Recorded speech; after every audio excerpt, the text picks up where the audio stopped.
pozdravljeni, še v najenem imenu.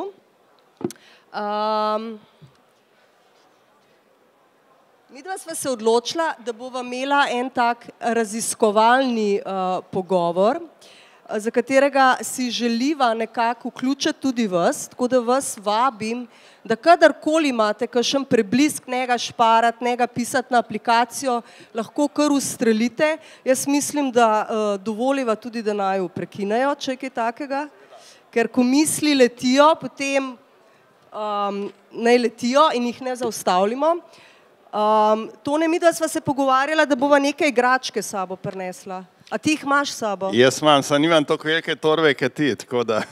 Ampak imaš? Ja, skrivam, da ne bom vse s prve pokazal.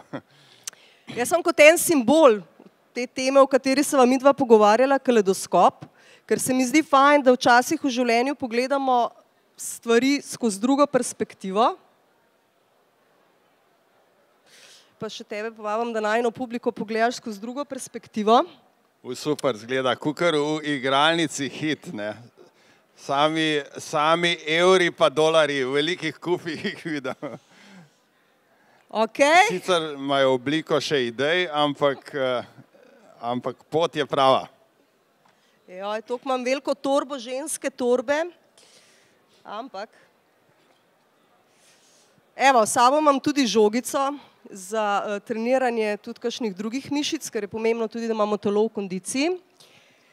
In pa tole, ki bova pa rekla, da je neznani predmet.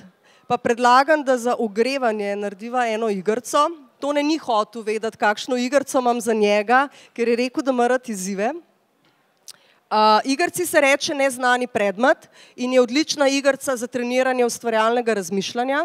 In jo priporočam, da jo uporabljate tudi sami ali pa tudi z vašimi sodelavci. Tone takole gre. Tole ni frisbee. Kaj bi lahko tole bilo? Še.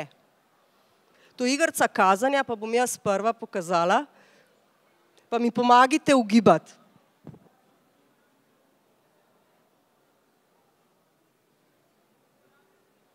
Je recimo krožnik ali kako? Ja. Izvoli, zdaj pa ti pokaži, kaj bi to lahko še bilo. Aha, recimo.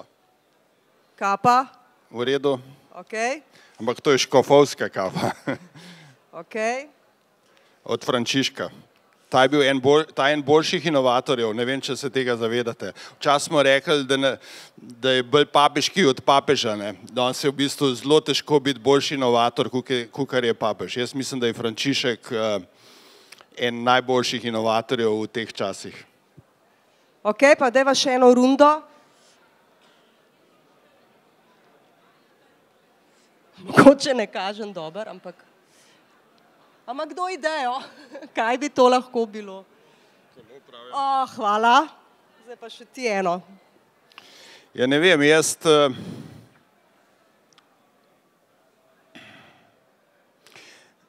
V bistvu bom kar povedal, mislim, jaz bi bolj tako rekel, kako imajo že na Radio Študent, imajo tisto, da moraš kar nekaj govoriti, kako se že temu reče? Improliga. Improliga, ne. Jaz bi v bistvu nekaj zimproviziral, ne. Kljub temu, da je rekla, da ne smem frisbee reči, jaz bi rekel frisbee, ker se spomnim teh študentskih časov, so bili za mojo glavo zelo revolucionarni. Jaz sem štromar in štromarji se na konc faksa spravijo ekipo 10 madeljcev, najamejo kombi in grejo po Ameriki. Mene tale zadeva zelo spominja na tistih, ne vem, ali je bilo 14 dni ali mesec dni, ko smo šli s kolegi v Ameriko in je bil tako rekoč, kakor da greš na drug svet. Mene je ta izlet v Ameriko res veliko stvari naučil in iztrgal iz ene linije, ki mi jo je šola ugradila. Se pravi, Amerika je bila zame, kakor da sem se ponovno rodil. Tako da, jasno, zakaj frisbee, ker so tam Američani neumnosti s tem frisbee zganjali, metal, kdo deli meče, psi so to ulovili. In sem tudi en tak frisbee domov prinesel, kljub temu, da ne smemo frisbeeju govoriti, ampak to je res bil trenutek in bi vsem privoščil, da vsake toliko časa, da se poskušate strgati iz ketne. Meni se zdi, da po tisti Ameriki sem si mnogo več stvari upal. Upal sem si out of comfort zone, kar je ponavadi težko za Slovence in tako, no, mogoče bomo vmes še kaj napletel iz te Amerike, kar se inovacij tiče. Ok, potem pa pojdiva na temo. Najina tema danes je, kako ohranjati inovativnost v podjetniškem mišljenju. Pa bom šla en korak nazaj, pa bom rekla, kaj bi si Tone želel, da na koncu tega pogovora ostane v tem prostoru ali pa v glavah vseh nas.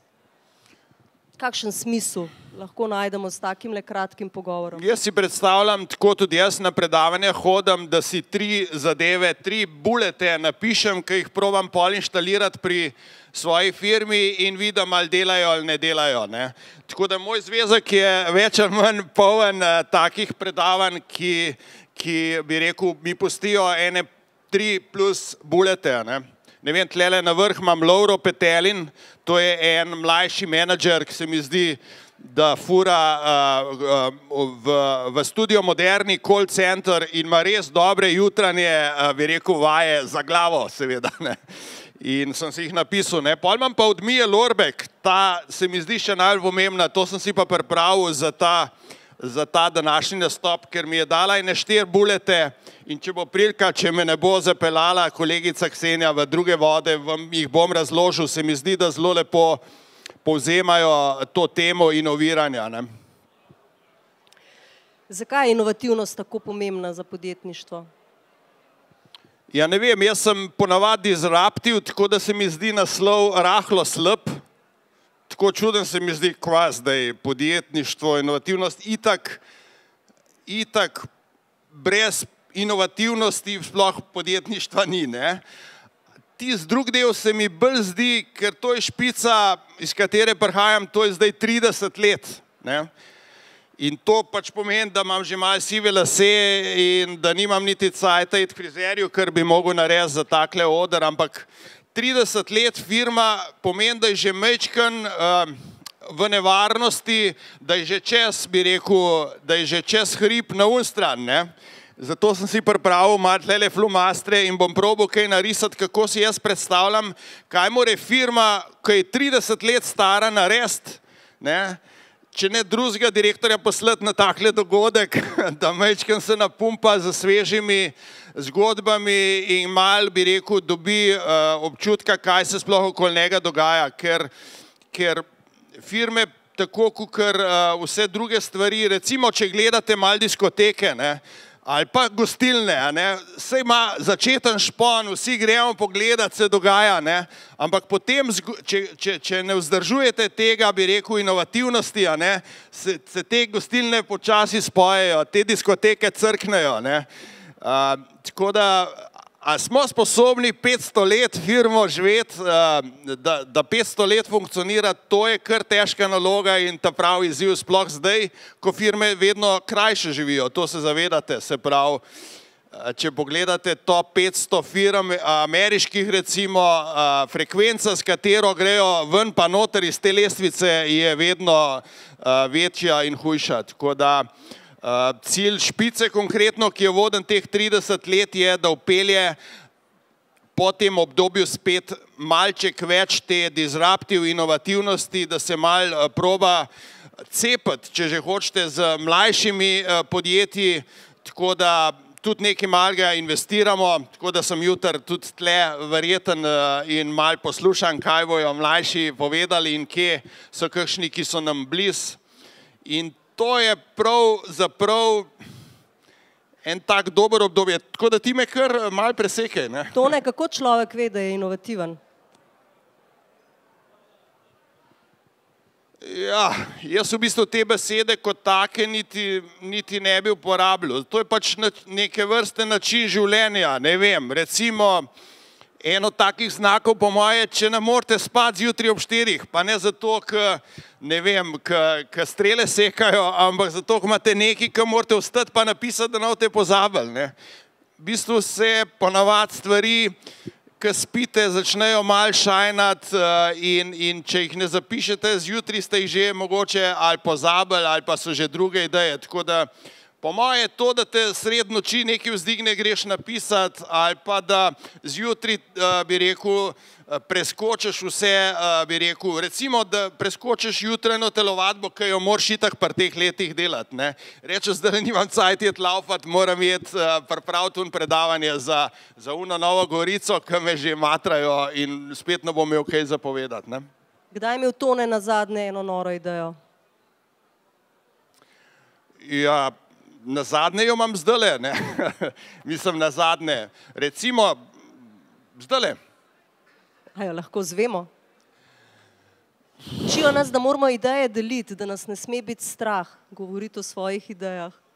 Ja, to so take ideje, veste, kjer je tudi nekaj strahu. Če ne v ideji nič strahu, pol v bistvu je že, bi rekel, abšlesana, kako smo rekli, malo nemško, ampak ideja mora imeti malo strahu. To je tako, kot ta, bi rekel, pri Tini Maze, ki na štartu mora imeti malo tega adrenalina, ki je povezan z rahlim strahom, ker če ne, bi rekel, je cilj prenisko nastavljen, lestvica je prenisko in to ni izziv za podjetnika.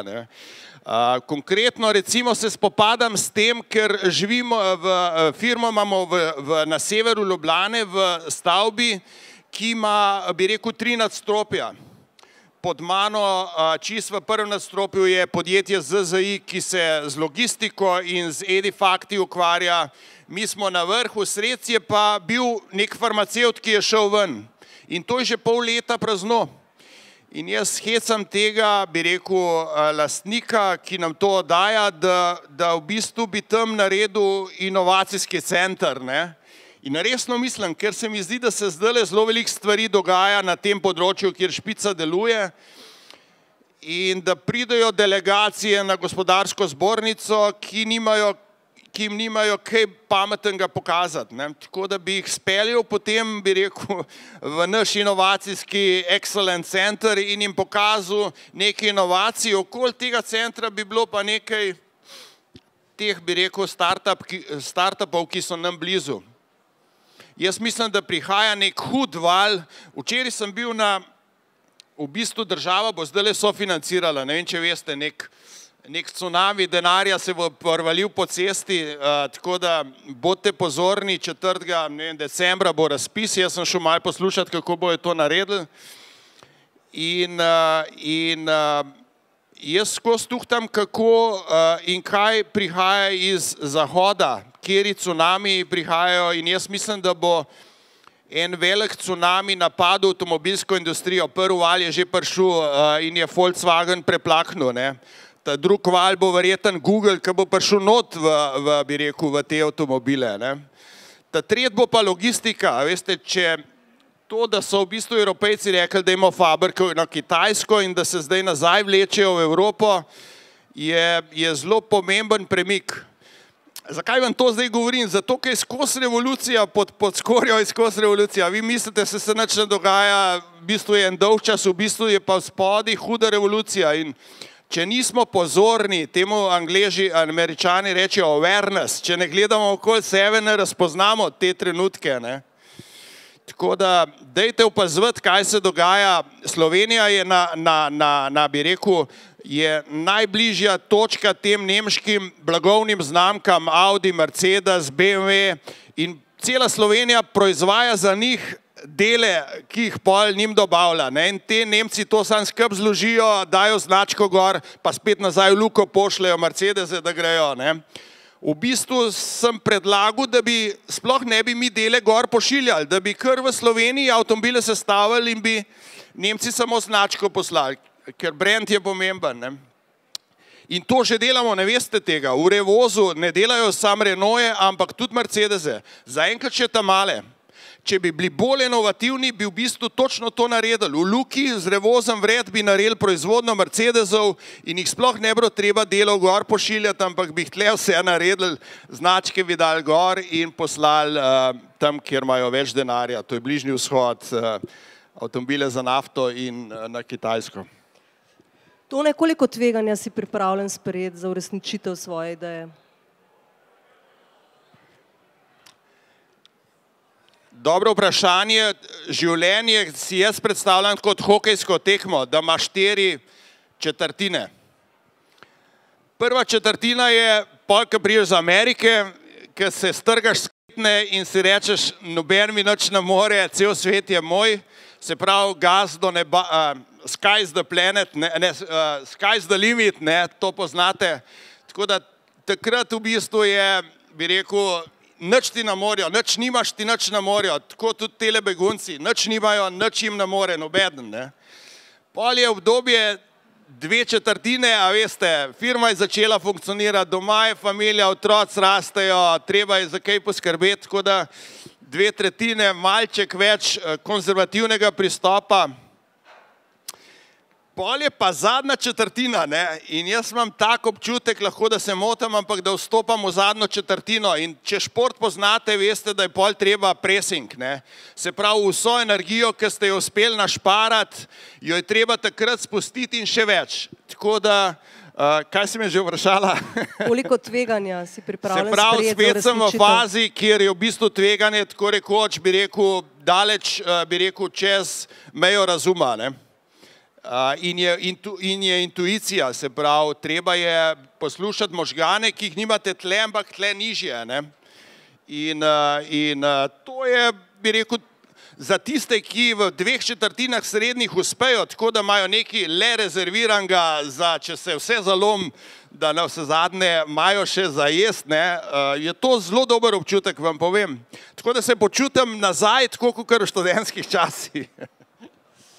Mogoče pri vas kakšno vprašanje, misel? Ok, potem pa mene zanima, Tone, o čem si sanjal, ko si bil otrok?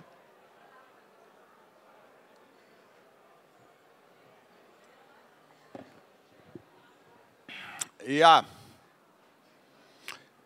ker je to neko podjetniška scena, mogoče to razložim iz podjetniškega zornega kota, ne. Tako sem razmišljal, včasih me vprašajo, kdaj sem sploh začel s tem podjetništvom, kako sem tuhtal in tako slutam zdaj nazaj, da najbolj globlje korenine so se mi dogajale v osnovni šoli. Lek je imel nek plakat, kupujemo divji kostanj, ki z njega oni pol naredijo bi rekel, žavbe, ki se pol miran stanovnik po kolenu namaže in on še vedno piči, ne. Se pravi, vse ste verjetno kakšne take žavbe videli, ne, in Lek je takrat odkupoval divji kostanj, ne. In jaz sem ugotovil, da po dežju ogromno tega kostanja dol pade, ne. Ampak sem imel že takrat konkurenco, a veste, ko si starejši, potem bolj zgodaj ostajaš. Se pravi, penzionerji so bili pred mano zmeri pod temi kostanji in mi vse pobrali, ne. In zaradi tega jaz v bistvu sem se že takrat navadil zelo zgodaj vstati. In to me je pol v bistvu cel življenje spremljal. Jaz sem časopise delil in to 3 rajone, ker za Ameriko sem rabil denar nabrati, ne. In to, veste, to tako zgleda, ob 4 ostanete ali pa še prej, naložite tisti motor z 2 paketoma, tako da imate tako pred sabo, bi rekel, 2 paketa časopisov in greste po Šiški, ob 4 zjutraj grejo vsi avtobusi iz remize. Ne vem, če ste kdaj to doživeli, ampak to tako zgleda, da gre 20 avtobusov pred vami, vsi imajo dizel, smrdeč dizel, našponan, vi pa vzadi z motorjem, pa 2 paketa časopisov. To je tak užitek, ker vsa Slovenija, vsa Ljubljana še spi.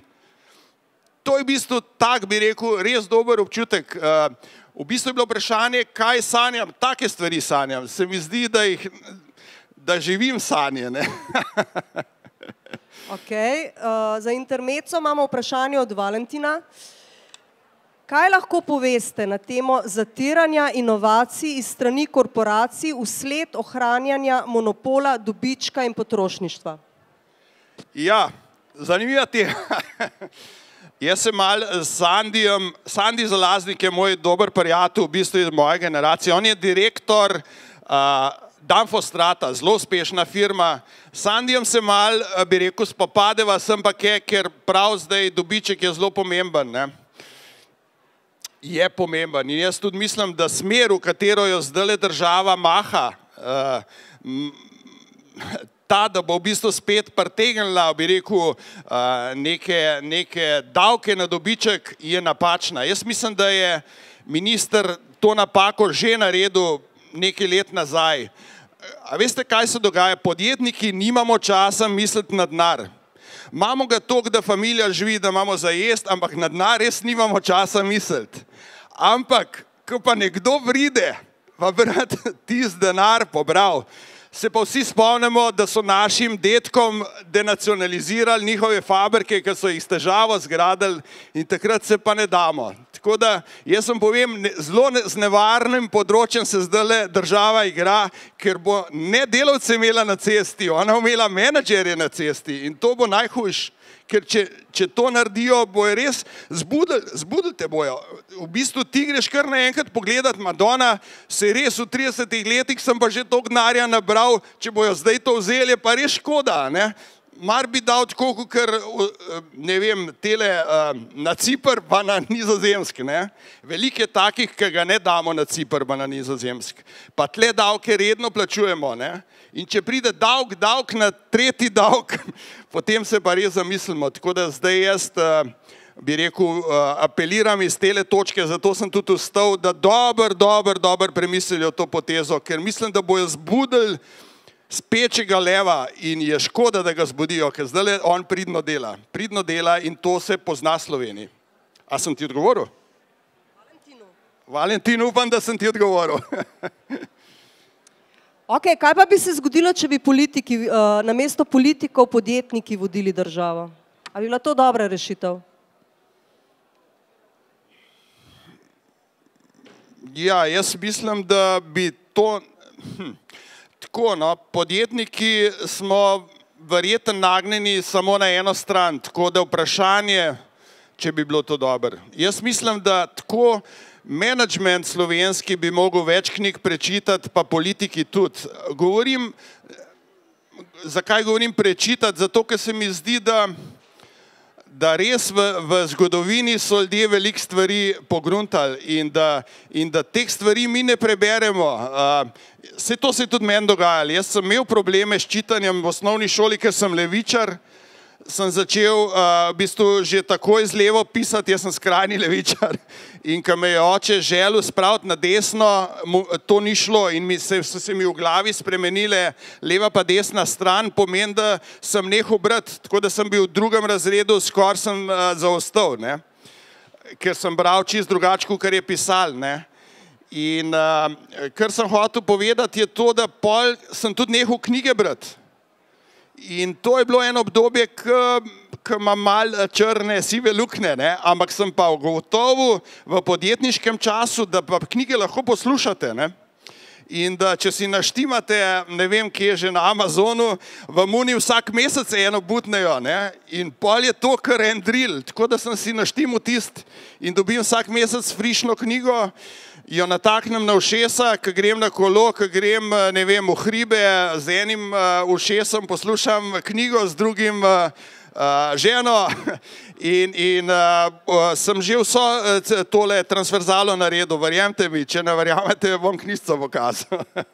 Tako da poslušamo, kaj so naši starši, dedki naštudirali in tudi pač te podjetniki iz Amerike dobite zdaj sveže knjige, takoj frišne, kar je napisal en zdajle na špici podjetništva v Ameriki, vi takoj lahko poslušate. Tako da s temi zadevami se postavite dosti v spredi in pol na vse zadnje se postavite na oder, pa takole kvaste, kaj jaz. Kakšno vlogo ima neuspeh pri uspehu? Ja, z neuspehom se človek vedno malo matra, saj meni se tako zdi, se pravi poskuša najdeti v bistvu iz neuspeha uspeh.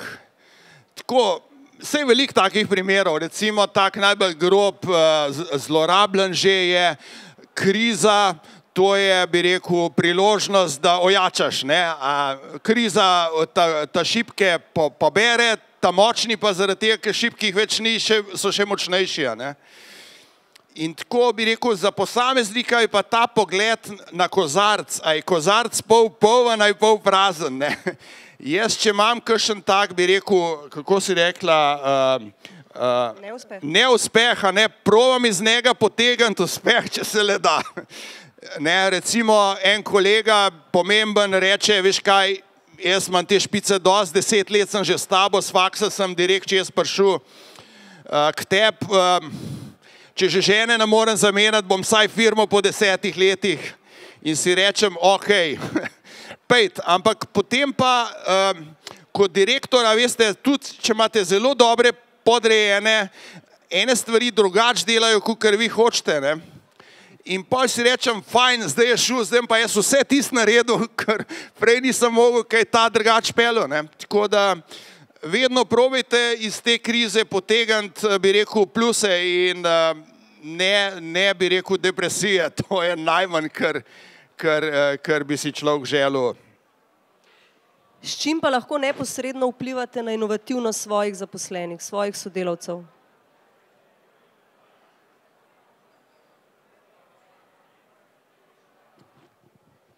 Ja, ne vem, težko bi rekel, to je stalni trud.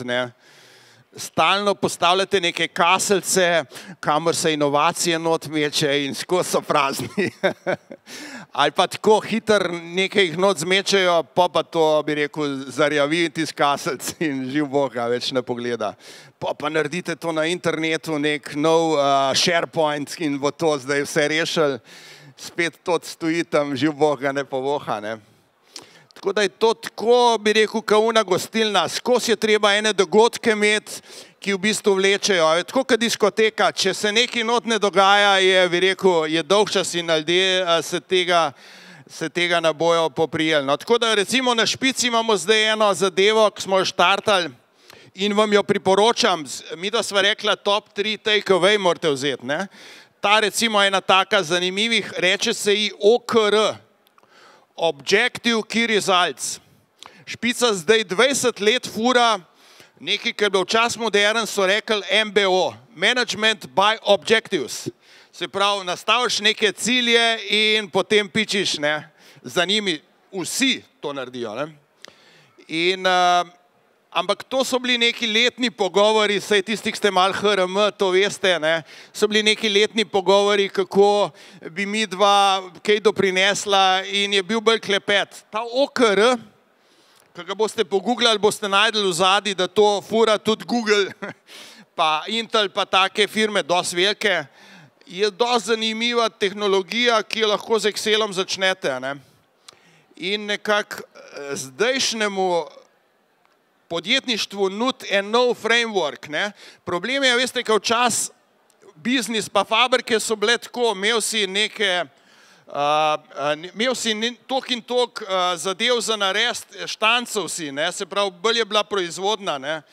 Zdaj pa podjetja niso več proizvodna, ker ni več strojev, je vse v glavi in je to dosti težji reči, koliko moraš česa v kakšnem časovnem obdobju narediti. Tako da je treba nekaj tehnologij upeljati in ta OKR se mi zdi dobra, Objective Key Results. Sem jo pa lihkar začel, tako da lahko mogoče z vami izmenjam kakšno izkušnjo, če jih bova spustila, da naj jo kaj vprašajo. Se pravi, kako vi vodite svoje firme, kako vi letno, kvartalno, dnevno splanirate, kako vi vgradite agilnost v svojo firmo. Recimo, Američani pravijo, da imajo vsake toliko časa neke buzzworde in pol je en let, bi rekel, tista zadeva, ampak v bistvu premlevajo eno in isto. Jaz bom to krivuljo narisal, prej sem jo že malo omenil, to je krivulja življenja firme.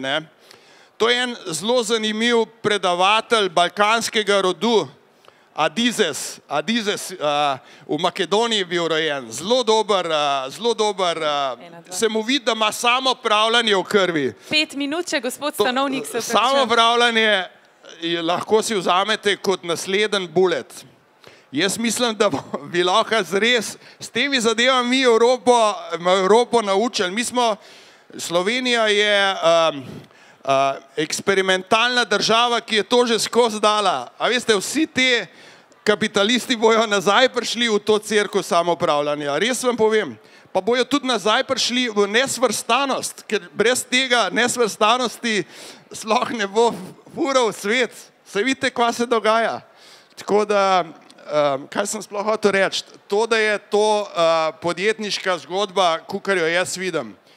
A veste, tlele so zdajle tele start-upi, se pravi, oni se uspenjajo, oni imajo zdajle kreativnost na vrhu, oni imajo zdajle, bi rekel, disruptive ideje. Tukaj se agilnost dogaja, se pravi, hiter, ne, nič kontroliran, nobenih administrativnih ovir. Tlele, ne, se vam pa pol po 30 letih začne dogajati, ne, in morate žogco nazaj spraviti, ne, in to je labilna pozicija. Se pravi, tukaj je tako rekoč nikoli ne morate obdržati. In to, kar jaz počnem, je, da probam žogco nazaj spraviti, da opazujem in ugrajujem agilnost v špico. To, da v bistvu hitro reagiramo, da nimamo vse pod kontrolo, ker tlele je pa efficiency. Se pravi, efficiency, kontrola, ISO 9001, ne? Kljub temu, da ISO 9000 ima ta krog plan, do, check, pa ima inovacije noter in tako naprej, ampak to je efficiency in tlele je že nevarnost, da greste čez, ker pa ISO tu morate narisati procese in tako naprej, ne? Tako da stalna borba, da žogco spravite nekje vmes med tem agilnostjo in učinkovitostjo. To je po moje ena pomembnih nalog direktorja, ki je v eni taki fazi, ki sem jaz. Pri mlajših je pa seveda, a veste, tle tako hitro rastejo, da ne vejo, da jim bojo kosti popokale. In mi smo šli že tlele delati ISO 9001, tlele, ker smo vedeli, če jih ne bomo naredili, ne bomo imeli frameworka in se bomo zlomili. In nekaj slovenskih firm se je zlomil. Najboljša softverska slovenska firma, Hermes Softlab, je tako hitro rasla, da se je zlomila. In to morate paziti. Tako da mi smo gradili tlele ISO 9001, čeprav so vsi rekli, da je stanovnik 10 vas je, kva pa vi rabite ISO. Nam je zelo koristili. Zdaj nam pa že na robi hod, tako da gremo že nazaj. Kar sem hotel reči, je še to, se imamo še minutko, ne. Tlele morate še nekaj narediti, tle morate ugraditi krivulje naslednjega življenja, ne. Ker če hočete 500 let firmo furati, potem jo boste težko tlele, vi jo morate takole graditi, ne. In kaj to pomeni? Ja, izvažati morate začeti, tlele morate začeti, kljub temu, da še izdelek sploh ni gotov in tako naprej, morate iti na sejme, dobavitelj, ki vam eno robo lifra, vas bo vzel na štand, zato, ker mu agilnost prinesete. Pa druge stvari, čim več stvari morate ugrajevati, tako da vzdigujete krivuljo in da to delate še preden ste tle. Ker če tle ugrajujete, potem zabijete zadevo še bolj dol. V pravem času je treba začeti, dokler je še kaj denarja pri hiši, a ne. In pa denar je treba na kup dati. Jaz upam, da bo država dosti pametna in ne bo te kupe zdajle pograbila in jih uničila. Imamo še 2 minutki, a si kdo iz publike želi še kaj Toneta vprašati? Izredna priložnost. Drugač pa pol na kavi, a ne?